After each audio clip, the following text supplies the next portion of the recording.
रस्सी है क्या आपके पास? है ना। इसमें थोड़ा जाड़ा है क्या? एक मिनट अंदर आता हूँ।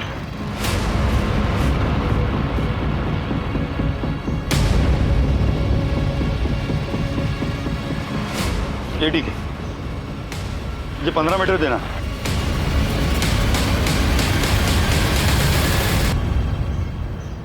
Hello police.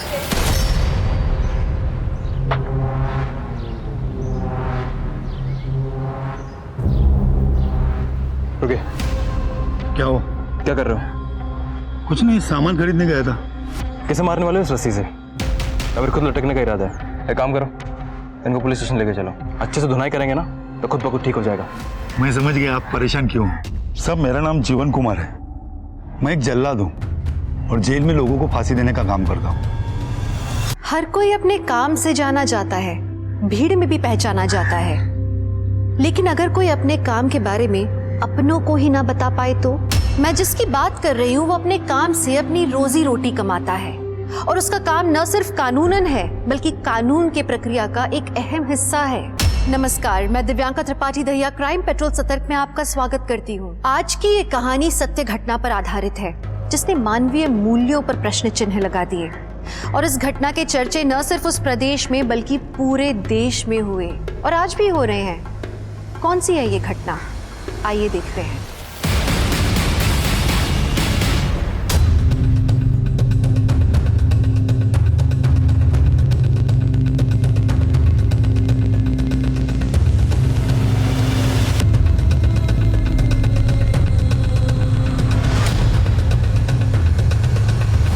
वैसे कैदी का वेट कितना है?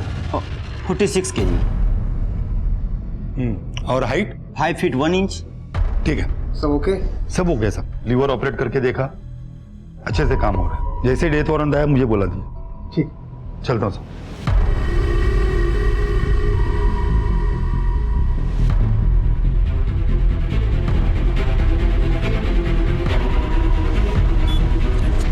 भाई माचिस है क्या?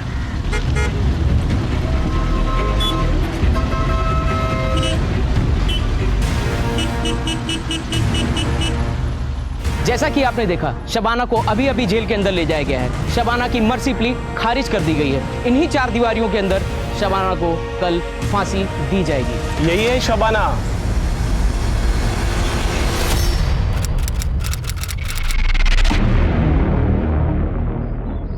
एक्सक्यूज मी, हाय। आप ही का नाम शबाना शेख है?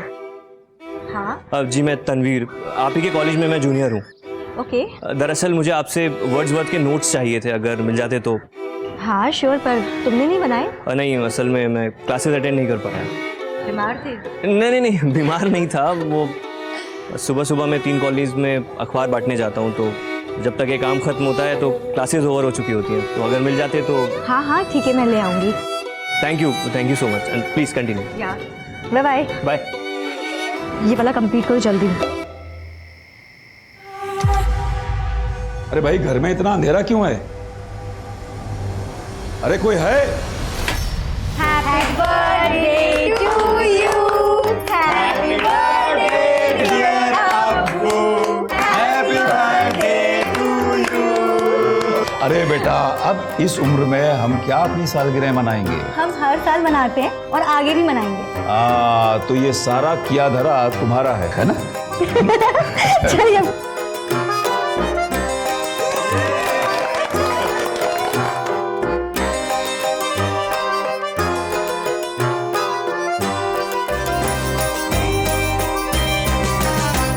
अल्लाह तुम्हें हमेशा खुश रखे, अच्छी अच्छी नियामतों से नवाजे तुम्हें। तुम्हारे जैसी बेटी हर अम्मी अब्बू को अल्लाह दे।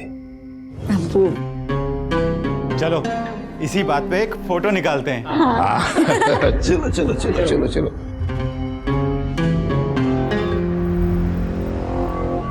ठीक है, फिर मैं चलूं? Okay bye.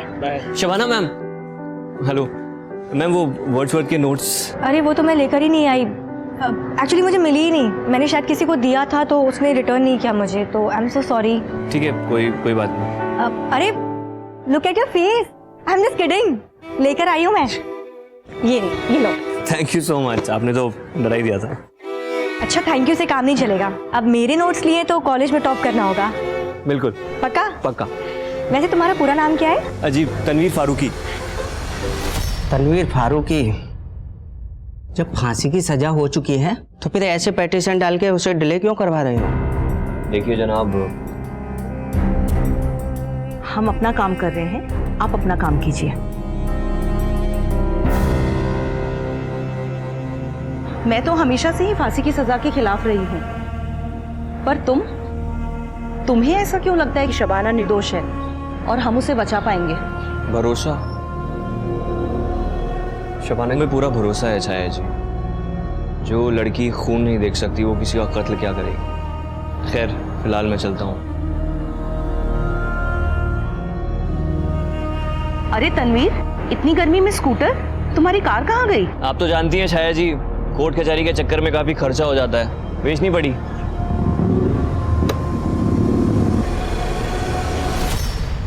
अरे शबाना जी, हाय। हाय, ब्यूटीफुल हो। हाँ, वैसे आपके नोट्स बहुत अच्छे हैं। मुझे किसी ने बताया कि आप रजिस्ट्रार सर की बेटी हैं, महमूद सर। हाँ, वो मेरे अब्बू हैं। वैसे ऐसे अब्बू हो तो पढ़ाई लिखाई पे ध्यान देना तो बनता है। हाँ, पर अब्बू की वजह से नहीं, मुझे खुद भी पढ़ने और पढ़ाने का बहुत शौक है। और देखना, मैं बहुत जल्द ही टीचर बन जाऊंगी, वो भी बेस्ट वाली। जरूर जरूर, टीचिंग बहुत अच्छा प्रोफेशन है। अरे तुम तो बातों में ही लग गए, अखबार देने जाना नहीं है और क्लासेस? हाँ, मैं बातों में ही लग गया। मैं चलता हूँ, बाद में मिलता हूँ। हाँ, ओके, बाय। ये पेपर वाला क्या कह रहा था? अरे भाभी, वो तो मेरे कॉलेज में जूनियर है, बहुत अच्छा लड़का है। कितना अच्छा? उतना भी अच्छा नहीं है। तो तेरा उतना अच्छा लड़का तुझे मिलेगा भी या नहीं? और अगर मैं कहूँ कि मुझे मिल गया है तो? कौन है वो?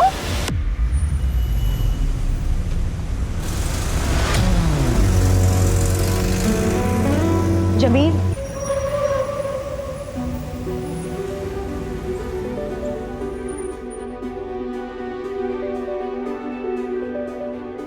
जमील, इस तरीके से कब तक छुप छुप के मिलते रहेंगे हम लोग? तुम अब्बू से बात क्यों नहीं करते?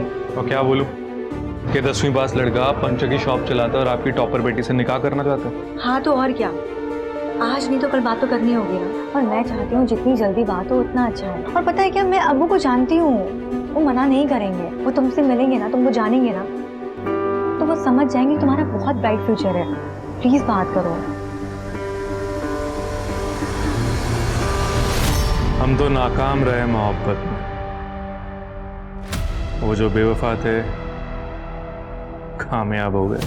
वाह भाई, क्या बात है। वैसे आपको देखकर लगता नहीं है कि आपको इतनी बड़ी सजा हुई है? सजा सुनाने और सजा की तामील होने में बहुत फर्क होता है, बहुत फर्क। कितने सारे एनजीओज ने, सीनियर लॉयर्स ने, रिटायर्ड जजेस ने माना है कि फांसी एक इनह्यूमन एक्ट है। इनफैक्ट हम जैसे लोगों को भी यही लगता है कि अगर किसी ने मर्डर किया है तो ज़रूरी तो नहीं ना कि सज़ा के तौर पर उसका भी मर्डर किया जाए। एन आई फॉर एन आई, ये तो जंगल का कानून हो गया शायद जी। मर्डर करने वाले को समाज से दूर रखकर भी हम उसे किसी भी तरीके की सजा दे सकते हैं। जीवन देना और किसी की जिंदगी छीनने का हक सिर्फ ऊपर वाले को है, इसमें हमें दखल देने का कोई हक नहीं। शबाना की फांसी रोकने के लिए मुझे क्या करना पड़ेगा, प्लीज़ बताइए। मैं कुछ भी करने को तैयार हूँ छाया जी। इतने सालों से तो हम कोशिश कर ही रहे हैं, लेकिन फिर भी फांसी पे बनाई है। मैं तुम्हें कोई झूठी उम्मीद नहीं देना चाहती। कोई नहीं जानता कि हमारी ये कोशिश कब कामयाब होगी, और तब तक पता नहीं न्याय के नाम पे और कितने लोगों की बलि दी जाएगी। चंदा, ये सब क्या है? क्या है? पूरा घर गंदा कर दिया है। अरे करने दो ना, अब मेरा घर चंदा नहीं खराब करेगी तो और कौन करेगा? वैसे भी तुम लोग आते कहाँ हो? 15-20 दिन की छुट्टियों में आते हो, वो भी साल में एक बार। My Nanu is the best। हाँ, नानू की बॉडी देखो कितनी सॉलिड है। नानू, आप पुलिस हो ना, वो भी स्ट्रॉन्ग वाले। हाँ बेटा, नानू पुलिस के लिए काम करते हैं। नानू, चलो चोर पुलिस खेलते। मैं चोर और आप तो पुलिस हो ही। चलो चलो चलो चलो, चलो मुझे पकड़ो।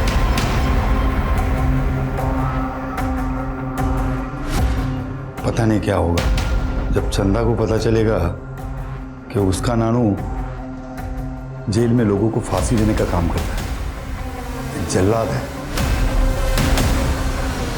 जल्लाद हैं आप लोग? ये तो वही मुर्गा था ना, वो काला सुनहरा लाल रंग का। मैंने अपने हाथों से दाना खिला के बड़ा किया था और आप लोग ने उसे बड़ा ही टेस्टी मुर्गा था अम्मी जान। जिस तरीके से आपने इसको भूना है ना, मजा ही आ गया। अरे शब्बू, शब्बू, अब वो बाहर जो खून पड़ा हुआ है वो इसी मुर्गे का है ना? अब मैं नहीं खाऊंगी। नहीं अब्बू, अब्बू आपको पता है ना मुझे खून से कितनी नफरत है। खाइए आप लोग, जा रही हूँ। शब्बू बेटा सुन तो।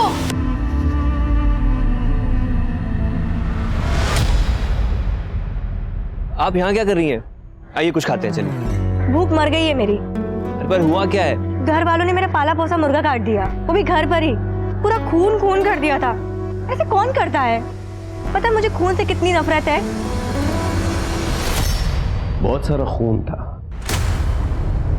7 बॉडीज थी, बच्चे बूढ़े सब। उस वक्त जो इन्वेस्टिगेटिव ऑफिसर्स थे उन्होंने ये बात मुझे बताई थी। जब पुलिस पहली बार वहां पहुंची तो एग्जैक्टली क्या क्या हुआ था?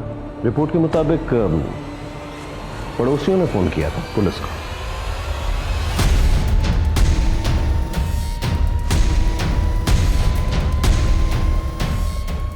शबाना, शबाना दरवाजा खोलो। Hello police.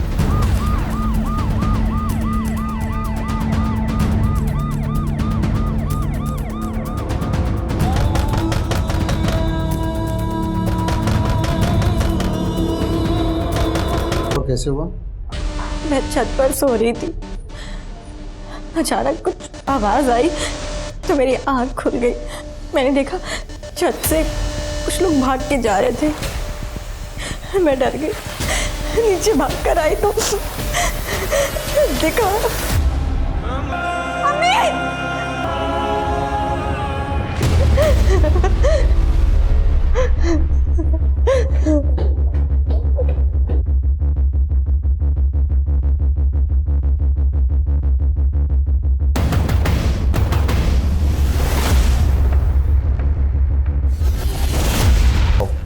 और बॉडी का पंचनामा करो और सभी बॉडी को फोर्स एंट्री के कोई निशान मिले आपको? कोई स्ट्रगल के निशान नहीं है सर, ना ही घर में कोई फोर्स एंट्री।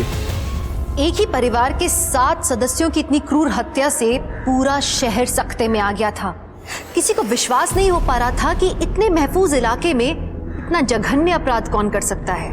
लोगों में आक्रोश बढ़ा और वो धरना देने के लिए रास्तों पर उतर आए। उनका कहना था कि जब तक सरकार लोगों की जानमाल की रक्षा का भरोसा नहीं दिलाती, ये संघर्ष यूं ही जारी रहेगा। 2010 में उठा हुआ वो तूफान कुछ लोगों की जिंदगी में 2021 तक थमा नहीं था। जेल की 4 दीवारी में शबाना अपने अधूरे सपने और गुजरती हुई जिंदगी को अलविदा कहने की तैयारी कर रही थी। क्यों पानी डाल रहे हो? क्या काम आएगा तुम्हारा ये पौधा? खुद के लिए तो जानवर सोचते हैं, हम तो इंसान हैं। हमारे लगाए हुए पौधे किसी न किसी को छांव देंगे।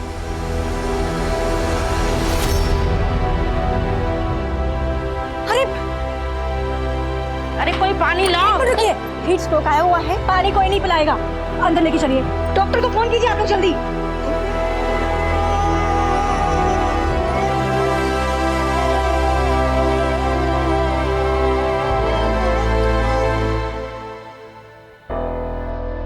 माफ कीजिएगा, मैं नमाज कभी मिस नहीं करता। कोई बात नहीं, आइए बैठिए बैठिए। जी सर बताएं। इतने बड़े हत्याकांड ने पूरे शहर को झंझोड़ के रख दिया था। पुलिस ने एग्जैक्टली वहां पे जाके क्या किया? उस वक्त जो इन्वेस्टिगेटिव ऑफिसर थे वो सबूत इकट्ठा करने की कोशिश कर ही रहे थे, लेकिन मीडिया और अखबार वालों ने ऐसा बड़ा बखेड़ा खड़ा किया कि क्या बता। पूरे प्रदेश का दिल दहला देने वाला हत्याकांड इसी घर में किया गया है। इस घर की 4 दीवारी के अंदर एक ही परिवार के 7 मासूमों की बेरहमी से हत्या कर दी गई है। अब सवाल ये उठता है कि उन अपराधियों को पुलिस अब तक पकड़ क्यों नहीं रही है? क्या इस शहर की जनता ऐसी ही डर डर कर जीती रहेगी? आखिर सरकार कर क्या रही है? बेटा जी बहुत बुरा हुआ, लेकिन आप परेशान मत होइए। ये सरकार आपके साथ है और हमेशा रहेगी। बस आप अपना ध्यान रखिए। मैम इस कांड के बारे में आप क्या कहना चाहेंगे? हम इसकी सही जांच करवाएंगे और कातिल को ढूंढ के कड़ी से कड़ी सजा दिलवाएंगे। हमारी आप लोगों से एक अपील है कि विरोधी पार्टी के बहकाव में ना आए। इस केस की इन्वेस्टिगेशन ऑफिसर कौन है? जय हिंद मैम। कहाँ तक चली आपकी इन्वेस्टिगेशन? मैडम जांच चल रही, बहुत जल्दी आपको रिस्पॉन्स मिलेगा। 7 लोगों को काट के मार दिया गया और आपकी इन्वेस्टिगेशन चल रही है, ये नहीं चलेगा। इनका लाइन अटैच करो, मैं इस केस के लिए किसी और को ले आती हूँ। अचानक से पुराने इन्वेस्टिगेशन ऑफिसर को हटा दिया गया और मुझे बुलाया गया। सर फिर क्या हुआ? मैंने चार्ज लिया और इन्वेस्टिगेशन शुरू की।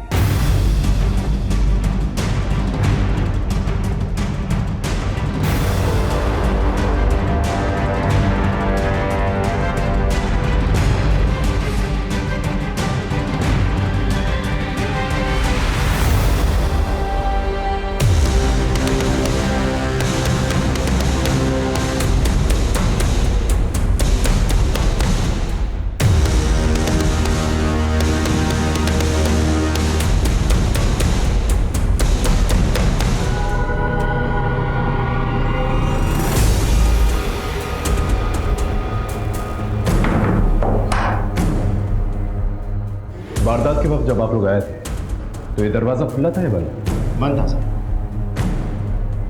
परिवार में सिर्फ एक ही लड़की जिंदा बची है? जी सर, शबाना। कहाँ है? नीचे के कमरे में, आइए।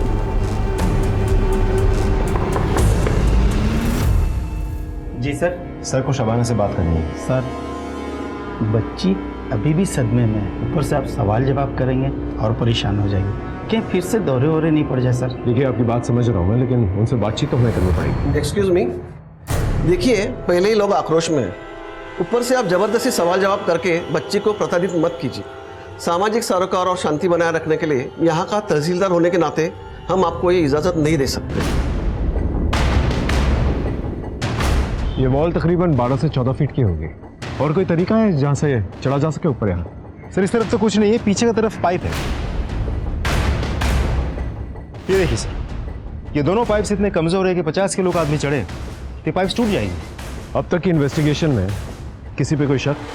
सर शबाना का कहना है कि कुछ दूर के रिश्तेदारों के साथ प्रॉपर्टी को लेकर झगड़ा चल रहा था, तो शबाना को ऐसा लगता है कि शायद वो लोग भी हो सकते हैं। सर पिछली 3 पीढ़ियों से जमीन का बंटवारा नहीं हुआ था। जब हमने अपना हिस्सा मांगा तो उन्होंने मना कर दिया। तो इसे मार डाला? ऐसा गुनाह हमसे कभी नहीं होगा। जब ये सब कांड हुआ था हम घर पे ही थे। मतलब तुमने नहीं मारा? नहीं सर। किसी और से मरवाया सुपारी देके? नहीं सर, हम इतने गिरे हुए नहीं हैं कि जमीन के लिए किसी को मार दें।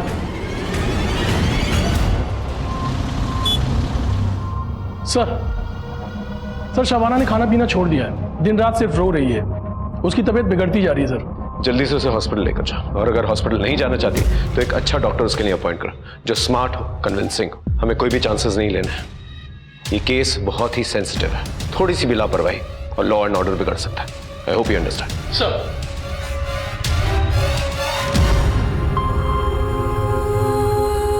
बहुत कमजोरी आ गई है। कुछ खाया? नहीं डॉक्टर।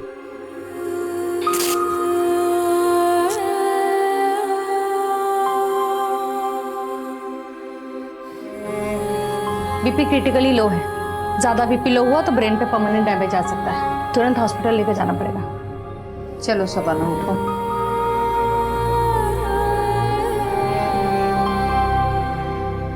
देखो शबाना, तुम एक पढ़ी लिखी और समझदार लड़की हो। I can understand your pain, but इंसान को अपनी तकलीफ से खुद ही निकलना पड़ता है। And just think of your family.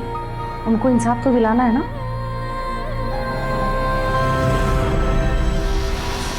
Shabana के अम्मी अबू क्या करते थे? अब्बू कॉलेज में रजिस्ट्रार थे सर, और अम्मी घर संभालती थी।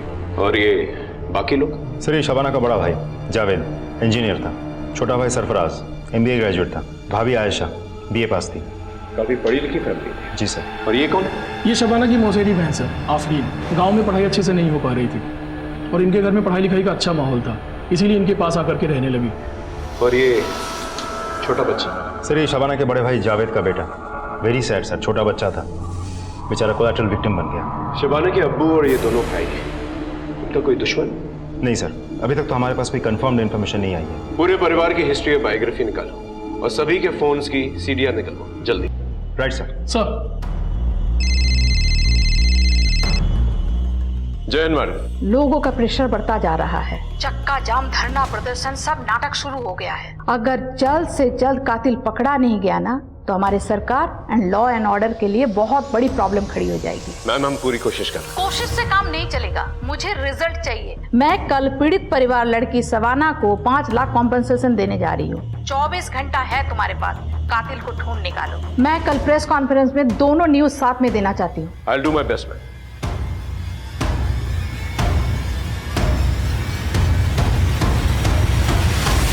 जैसे जैसे इन्वेस्टिगेशन आगे बढ़ी हमें एहसास होने लगा कि ये मामला कितना संगीन है। तो फिर आपने क्या किया? नया पैतरा आजमाने की कोशिश की। इतने में एक ऐसी खबर मिली हमें जिसने हमें हिला के रख दिया। कौन सी खबर? हेलो जी जी जी बिल्कुल जी, सब खैरियत? वो दरअसल मेरी बहन दिल्ली हॉस्पिटल में एडमिटेड है, उसकी डिलीवरी है, लेकिन कुछ कॉम्प्लिकेशंस हो गए हैं। वो नाल बच्चे के गले में अटक गई है, सिजेरियन करना पड़ेगा शायद। Excuse me. सिजेरियन से पैदा होने वाला दुनिया का पहला बच्चा कौन था जानते हो? अरे वही जिसे शेक्सपियर ने अपने नाटक में अमर किया, जूलियस सीजर। हाँ, इस बात का कुछ प्रूफ नहीं है और उस वक्त कुछ फैसिलिटीज भी नहीं थी। डॉक्टर्स ने उनके बच्चे की डिलीवरी कराई बहुत कॉम्प्लिकेटेड तरीके से और उनकी जान भी बचाई। तनवीर, क्या हुआ? परेशान लग रहे हो? नहीं, कुछ नहीं, मैं अभी आता हूँ। पर तनवीर हुआ क्या? एग्जाम पास आई है और उसके पास पैसे भी नहीं है फीस देने के लिए।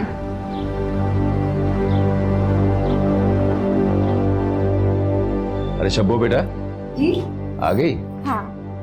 अच्छा बेटा, मुझे बोनस मिला है। अरे वाह। तो मैं सोच रहा था कि तुम्हें एक अच्छा सा मोबाइल लेके दे दूं, तो कल सवेरे जाते वक्त अपने मोबाइल के लिए मुझसे पैसे ले जाना और एक ढंग का मोबाइल खरीद लेना। अब्बू मुझे ना आपसे एक बात करनी थी। हाँ बेटा कहो ना। हमारे कॉलेज के कुछ स्टूडेंट्स के पास ना एग्जाम फीस भरने के पैसे नहीं है।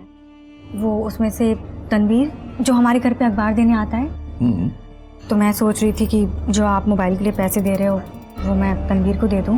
तुम्हें क्यों बेटा? अब्बू वो पढ़ने लिखने में बहुत तेज है लेकिन मजबूर है, पैसे नहीं है उसके पास। तो अब्बू पता है अगर वो एमए कर लेगा ना तो उसका फ्यूचर बहुत ब्राइट है। माशाल्लाह। कल सवेरे जाते वक्त अपने मोबाइल के लिए और उस लड़की की फीस के लिए पैसे लेके जाना। दोनों? हाँ दोनों के लिए। अब्बू ये आपसे लाड़ी खाती रहेगी या कुछ ढंग का भी करेगी? कर रही हूँ ना, एमए, मास्टर्स, अब वो बताओ बीएड और फिर टीचर। बस टीचर की ही दुहाई देती रहेगी या अपनी शादी के बारे में भी सोचेगी? अम्मी मैं आप पर बोझ हो गई हूँ क्या?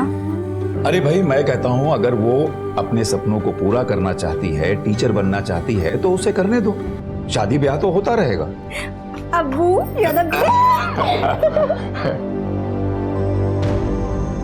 शुक्र मनाओ मेरी फैमिली ऑर्थोडॉक्स नहीं है, वरना मेरी 3-4 शादियां हो जाती।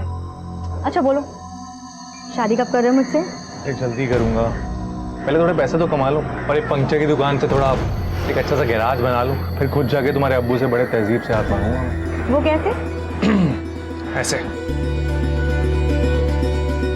आदाब महमूद साहब, वो हम और आपकी बेटी एक दूसरे को बहुत प्यार करते हैं, पर वो आपकी इजाज़त और दुआओं के बिना हम निकाह नहीं पढ़ सकते। हम निकाह करना चाहते हैं एक दूसरे से, हम वादा करते हैं हम आपकी बेटी को हमेशा खुश रखेंगे, खुद से ज़्यादा ख्याल रखेंगे और ये भी वादा करते हैं कि उसका हाथ हम कभी नहीं छोड़ेंगे। ठीक है बरखुरदार, हमारी बेटी का हाथ तुम्हारे हाथ में।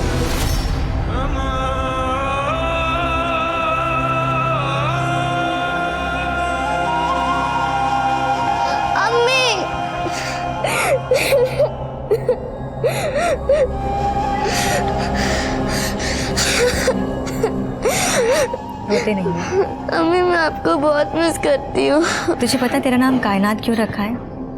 कायनात का मतलब होता है पूरी दुनिया, और तुझ में मेरी पूरी दुनिया समाती है। अभी तो तुम्हें दुनिया देखनी है, खूब एंजॉय करना है, पढ़ना है, लिखना है, नाम कमाना है, और मैं चाहती हूँ मेरी कायनात का नाम पूरे कायनात में मशहूर हो जाए। कुछ सपने और उम्मीदें पीढ़ी दर पीढ़ी चलते रहते हैं। माँ अपने संस्कारों के साथ कुछ सपने भी अपने बच्चों को देती है और ये सपने मुश्किल वक्त में उन्हें हिम्मत देते हैं। पर ऐसी कौन सी चुनौतियां थी जो शबाना को पता था कि उसकी बेटी कायनात की आने वाली जिंदगी में रोड़ा बन सकती है? ऐसा क्या था जो वो अपनी बेटी को बिना कहे समझाने की कोशिश कर रही थी? क्या उसकी इस कोशिश का संबंध 11 साल पहले हुए हादसे के साथ था? क्या वो अपने कर्म और नियति को आने वाली पीढ़ी से अलग रख सकती थी? मुंह मीठा कीजिए, मेरी बहन को बेटी हुई है, लक्ष्मी आई है घर में। मुबारक हो।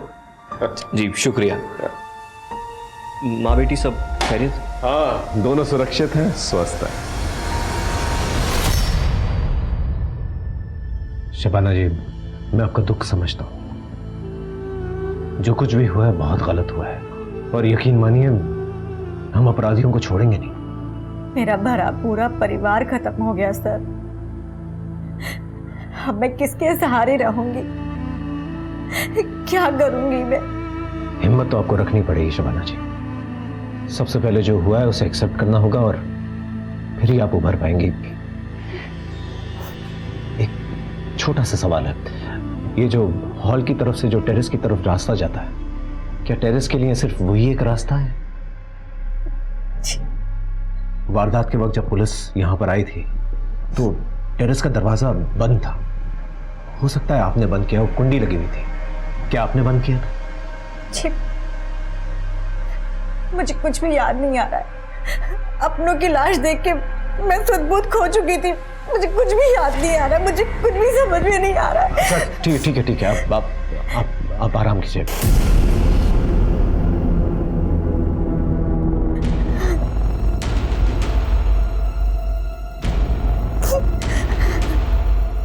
पुलिस अंकल, मेरी टीचर को इंसाफ मिलेगा ना? कौन टीचर? शबाना टीचर, वो बहुत अच्छी हैं। ये केले कितने के हैं? 10 के 3। अच्छा ठीक है, दे दो। अच्छा ये बताओ, स्कूल नहीं जाती?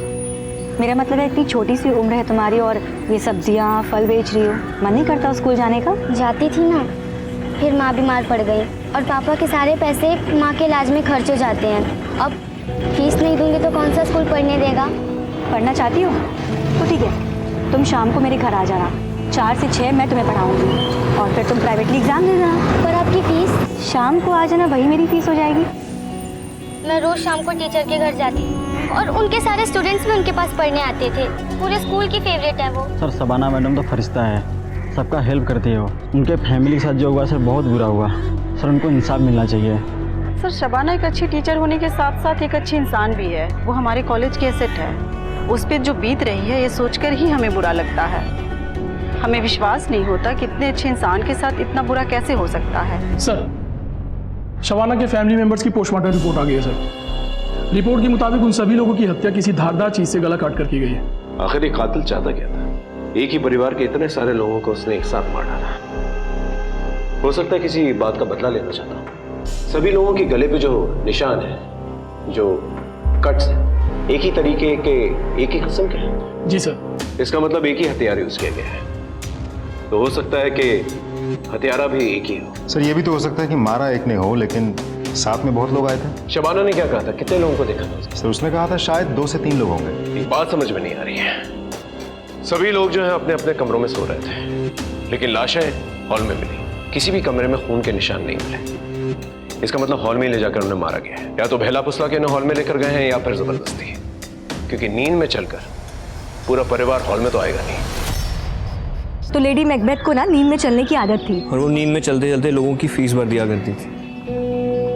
Thank you so much. आपने जो इस गरीब पर एहसान दिखाया है वो मैं जिंदगी भर नहीं चुका पाऊंगा। तनवीर, शुक्रिया मेरा नहीं, उस अल्लाह का करो। और मुझे बहुत खुशी होगी अगर तुम पढ़ लिख करके अपनी जिंदगी संवारोगे और साथ ही साथ नए बच्चों को उनकी जिंदगी संवारने का मौका दोगे।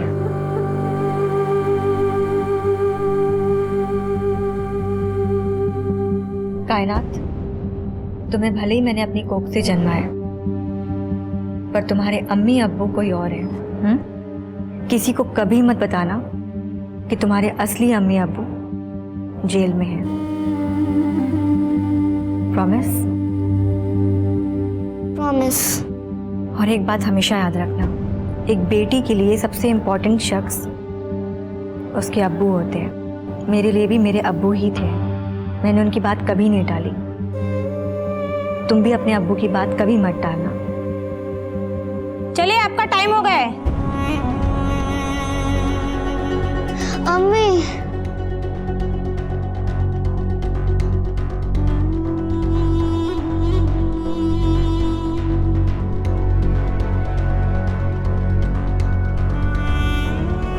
शुक्रिया बेटा। क्या कहा अम्मी ने? अम्मी कह रही थी पढ़ना लिखना, बड़ी ऑफिसर बनना और अपने अब्बू को कभी तंग मत करना। मैं आपको कभी तंग नहीं करूंगी अब्बू।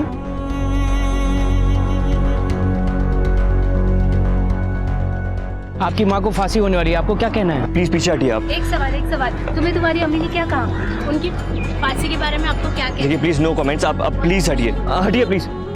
जैसा कि आप देख सकते हैं, शबाना की बेटी अपनी अम्मी से मिलकर जेल से अभी बाहर आ रही है। शबाना को जैसे ही फांसी हो जाएगी, यह बेटी यतीम कहलाएगी। आप देख सकते हैं इस बच्चे के चेहरे की मासूमियत। कितनी मासूम बच्ची है वो, बिल्कुल अपने चंदा की उम्र की है।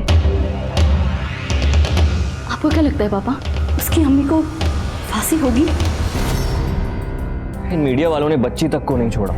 जिस बात को इतने सालों से छुपा के रखा मैंने, इन लोगों ने ब्रेकिंग न्यूज बना के छाप दी। मैंने और मेरी बीवी ने ना 5 साल में अपना खुद का बच्चा नहीं किया, सिर्फ इस वजह से ताकि कायनात का प्यार ना बढ़ जाए। क्या तुम्हारी वाइफ ने कभी ये जानने की कोशिश नहीं की कि तुम शबाना के लिए इतना क्यों कर रहे हो? मेरी बीवी मुझ पर बहुत ट्रस्ट करती, और उतना ही ट्रस्ट मैं शबाना पर करता हूँ, क्योंकि वो भी एक दौर था जब शबाना ने मुझ पर ट्रस्ट किया था, मुझ पर भरोसा दिखाया था और मेरी पढ़ाई कंप्लीट कराई थी। भरोसा करने वाले लोग बहुत मुश्किल से मिलते हैं, और तुम और शबाना बहुत खुशकिस्मत हो। शबाना की मर्सी प्ली का कुछ हुआ क्या? मुझे तो डर है कि कहीं ये मर्सी पिटीशन रिजेक्ट ना हो जाए और उसका डेथ वारंट ना इशू हो जाए। बट वो तो पहले भी इशू हो चुका है ना। सर, शबाना का डेथ वारंट तो इशू हो गया है, अब फांसी तो निश्चित है। पर फांसी दे नहीं पाएंगे। पर क्यों सर?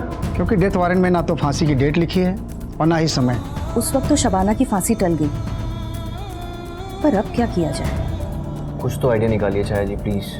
अब तक तो मीडिया ने टीआरपी के लिए हमारा इस्तेमाल किया, अब हम मीडिया का इस्तेमाल करेंगे। पर कैसे?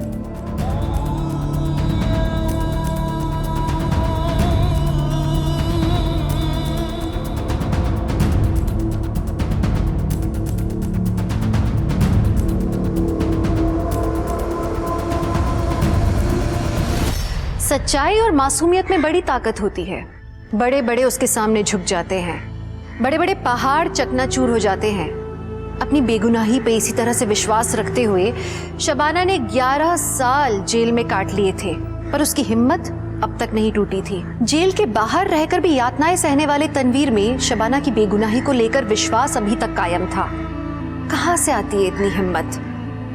सच्चाई से, मासूमियत से। अब सवाल ये उठता है कि जिस तरह के समाज की संरचना हमने की है, उसमें सुरक्षित रहने के लिए सिर्फ सच्चाई और मासूमियत काफी है? शबाना, कायनात और तनवीर, इन तीनों का क्या होने वाला था? ऐसा क्या घटने वाला था कि आगे का पूरा समीकरण ही बदलने वाला था? कायनात सो गई क्या? ठीक है, हाँ एक मीटिंग में हूँ, यहाँ से सीधा घर ही आऊँगा। ठीक सर, आप बता रहे थे कि आपको कोई खबर मिली थी जिसने आपको हैरान कर दिया था। मुझे डॉक्टर सीमा, जो उस वक्त शबनम की देखभाल कर रही थी, उसने ऐसी खबर दी जिससे मेरे पैरों तले की जमीन खिसक गई। Are you sure? आपको पता है ना कितना सीरियस मैटर है ये? हर अखबार का फ्रंट पेज न्यूज है ये, हर टीवी चैनल पे यही दिखाया जा रहा है। मैम, मेरा भी फ्यूचर करियर दांव पे लगा हुआ है। आई जस्ट रिक्वेस्ट यू कि मुझे 24 घंटे और दे दीजिए and I will crack this case. आप क्या कहते हैं जी साहब? I think we should give him 24 hours. ठीक है, बट बाद में मुझे कोई एक्सक्यूज नहीं चाहिए। I want result. Yes ma'am. Sir, Mahmood family के सभी लोगों के कॉल रिकॉर्ड्स आ गए सर।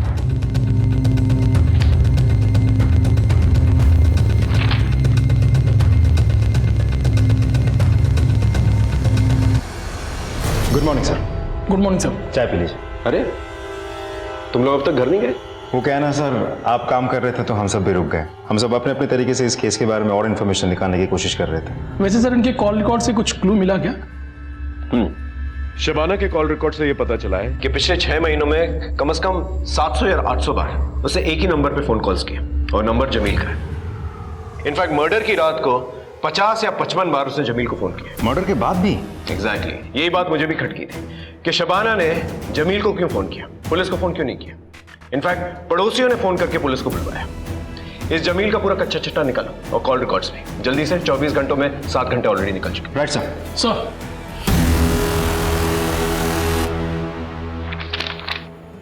लीजिए।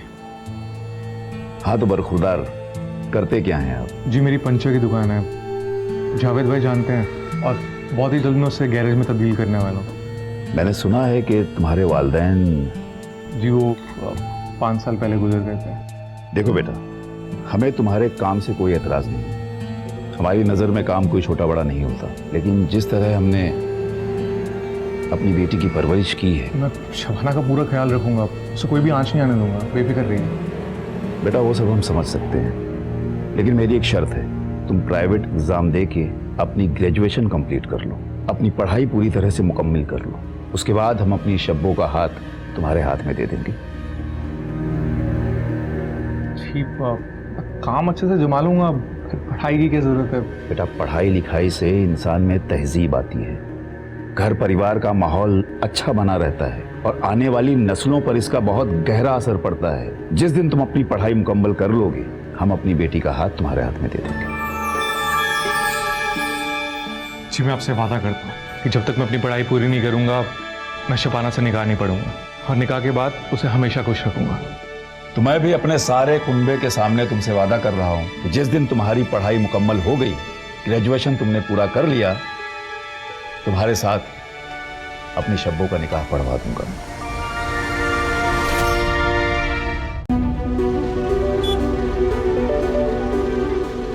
जमील। ओहो, क्या हालचाल बेगम साहिबा? बेगम साहिबा अभी तक बनी नहीं हो। तुम्हारे अब्बू ने भले ही शर्त लगा के सही, पर हाँ कह दी है, अब तो तुम हमारी बेगम साहिबा ही हो। अच्छा, जा रही हूँ मैं, अब वो इंतजार कर रहे हैं। तो इंतजार तो हम भी कब से कर रहे हैं, चलो ना प्लीज। अरे चलो ना।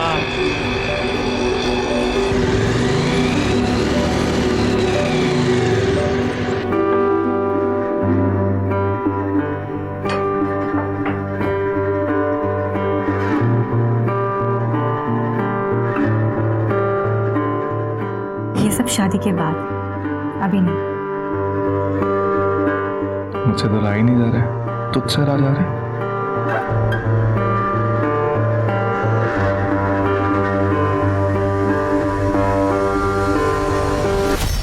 महमूद के घर की दीवार 14 फीट है। आसपास ना ही कोई रस्सी मिली है हमें और ना ही कोई सीढ़ी जिससे छत पर पहुंचा जा सके, और घर का दरवाजा अंदर से बंद था। पिछले इन्वेस्टिगेटिव ऑफिसर के मुताबिक छत का दरवाजा भी अंदर से बंद था। तो जो कुछ भी हुआ है घर के अंदर ही हुआ है। सर ये भी तो हो सकता है कि फैमिली के बीच आपसी झगड़ा हुआ हो और फिर फैमिली में से ही किसी ने सभी को मार दिया और फिर उसने सुसाइड कर लिया। अगर ऐसा हुआ होता तो मर्डर वेपन हमें वहां पर मिलता। हमें ना ही मर्डर वेपन वहां पर मिला और ना ही कोई स्ट्रगलिंग के साइंस। तो या तो ये हो सकता है कि कातिल कत्ल करके वहां से निकल गया, या फिर ये कि किसी ने उसे अंदर आने दिया, उसने सबका कत्ल किया और चला गया, और जो कोई भी अंदर मौजूद था उसने कुंडी लगा दी। लेकिन सर करेगा कौन? फैमिली में से तो सिर्फ शबाना ही बची है। पुलिस की थ्योरीज और चार्जशीट्स में बहुत सारी खामियां हैं। पुलिस का कहना यह है कि बिना किसी रस्सी और सीढ़ी के कोई भी 14 फीट की दीवार कैसे फांद सकता है। अगर दीवार के बराबर में एसयूवी खड़ी कर दी जाए तो 4 से 5 फीट तो वैसे ही कम हो जाते हैं। बाकी की बची दीवार तो कोई भी फांद सकता है। मुझे पूरा यकीन है कि शबाना को फंसाया गया है, और आप सभी जानते हैं कि शबाना की बेटी जेल में ही पैदा हुई थी और 6 साल तक वो वहीं रही अकॉर्डिंग टू द लॉ। लेकिन जब उसे फॉस्टर होम ले जाया जा रहा था तो शबाना ने एक ही प्लेन दाखिल की थी जिसमें उसने कहा था कि जिसने उसके परिवार वालों को मारा है उससे उसकी बेटी को भी खतरा है। और सबसे अहम सवाल ये कि जमील और शबाना दोनों को ही गुनहगार माना गया है, तो सबसे पहले शबाना को फांसी क्यों? ये पूरी की पूरी कहानी जमील के स्टेटमेंट पे आधारित है। क्यों? पिछले 6 महीनों में सैकड़ों बार शबाना ने तुझे फोन कॉल्स किए। प्यार करते थे एक दूसरे को तो बातें होती रहती थी। हालांकि घर वालों को ये मालूम था सब कुछ। उन लोगों ने तो हमारा निकाह भी तय कर दिया था। शबाना के पूरे परिवार की हत्या हो जाने के बाद भी शबाना ने तुझे फोन किया था। एग्जैक्ट तो मुझे याद नहीं है, पर बात हमारी होती थी। मर्डर के वक्त के फोन कॉल की बात कर रहे हैं, कोई कैजुअल फोन कॉल्स ही नहीं। सो याद आया, आप मर्डर वाली रात तो हमारी बात ही नहीं हुई थी, उसका फ़ोन ही नहीं आना मुझे। बात ही नहीं हुई? नहीं सर। याद आया? ये तेरे कॉल रिकॉर्ड्स। इसके मुताबिक मर्डर के वक्त और मर्डर के बाद शबाना ने तुझे फोन कॉल्स किए और तेरे मोबाइल लोकेशन शबाना के घर के पास ही था। अब सच बोलेगा या और मार खाएगा? सर मैं सच बता रहा हूँ, कोई बात नहीं हुई थी सर। मेरा यकीन कीजिए, मेरी बात हुई थी तो मैं बताता सर आपको। अच्छा तुझे ये तो पता होगा कि शबाना प्रेग्नेंट है। उसके पेट में किसका बच्चा है? शबाना प्रेग्नेंट है? क्या बोल रहे हैं सर आप? चल ठीक है, डीएनए टेस्ट से पता चल ही जाएगा। तब तक इसकी अच्छी तरह से खातिरदारी करो, इलाज करो इसका।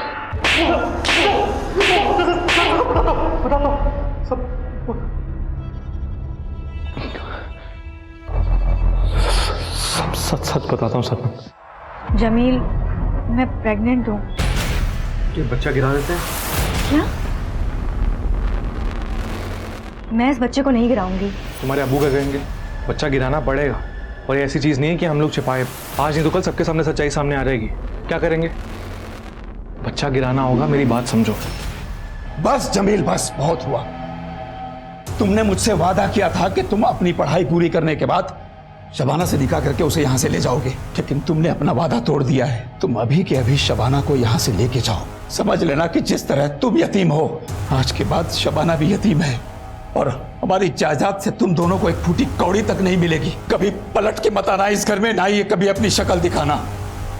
और शबाना, तुम या तो इस लड़के को भूल जाओ या फिर इसके साथ अभी के अभी घर छोड़ दो, या फिर हमेशा हमेशा के लिए अपनी फूफी के पास दिल्ली चली जाओ और इस होने वाले बच्चे से निजात पा लो। अब्बू, मेरी बात तो सुनिए अब्बू।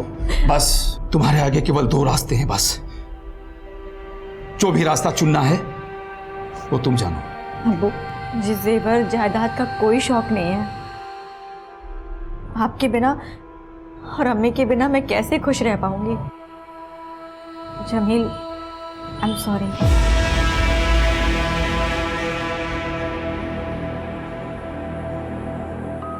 अब्बू, माफ कर दीजिए मुझे।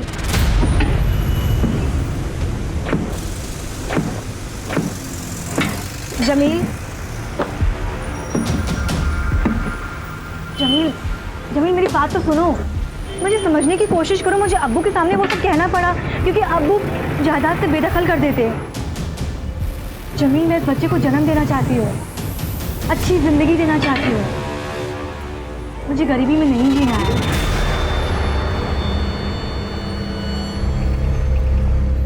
मैं तो सोने जा रहा हूँ। शब्बा खैर। अब्बू, अब्बू, कल मैं फूफी के पास जा रही हूँ, हमेशा के लिए। आपको खीर पसंद है ना? मैंने सबके लिए बनाया है।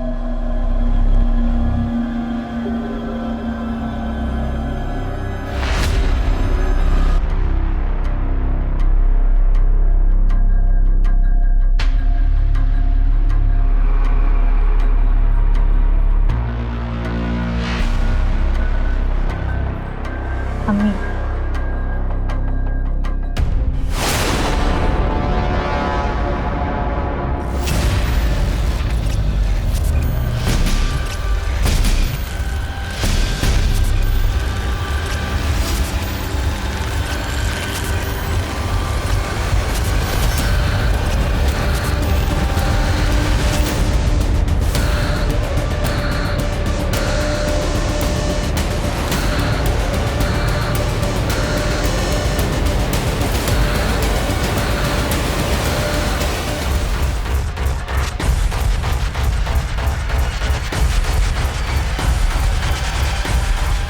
Hello Jameel,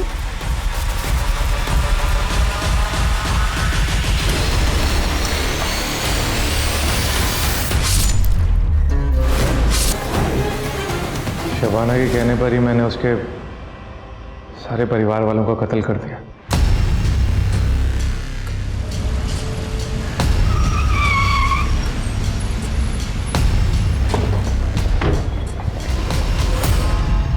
Shabana, you under arrest.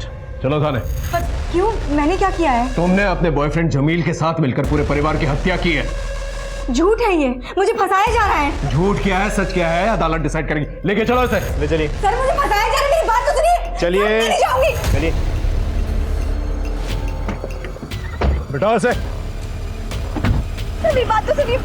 ये अदालत शबाना और जमील को शबाना के परिवार के 7 सदस्यों के कत्ल का अपराधी मानती है और दोनों को फांसी की सजा सुनाती है। Both are to be hang till death.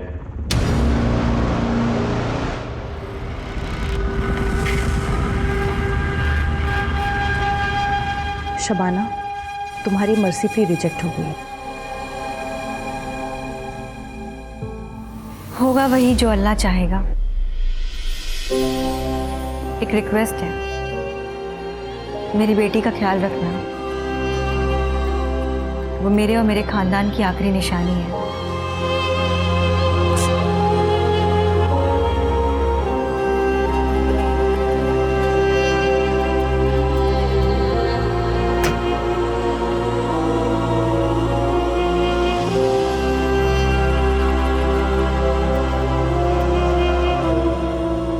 Okay sir, तो मैं फांसी की तैयारी कर दूं।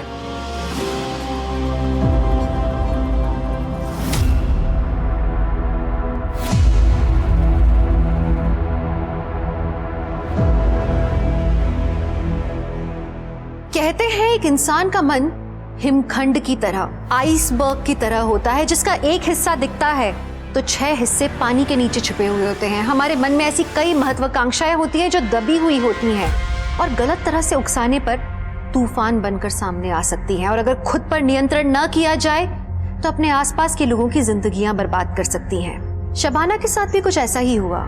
वो अपने परिवार से बेइंतहा मोहब्बत करती थी, लेकिन प्रॉपर्टी की लालसा और अपने प्रेमी के प्रति आकर्षण उस पर भारी पड़ा और उसने निर्ममता से अपने पूरे परिवार की हत्या कर दी।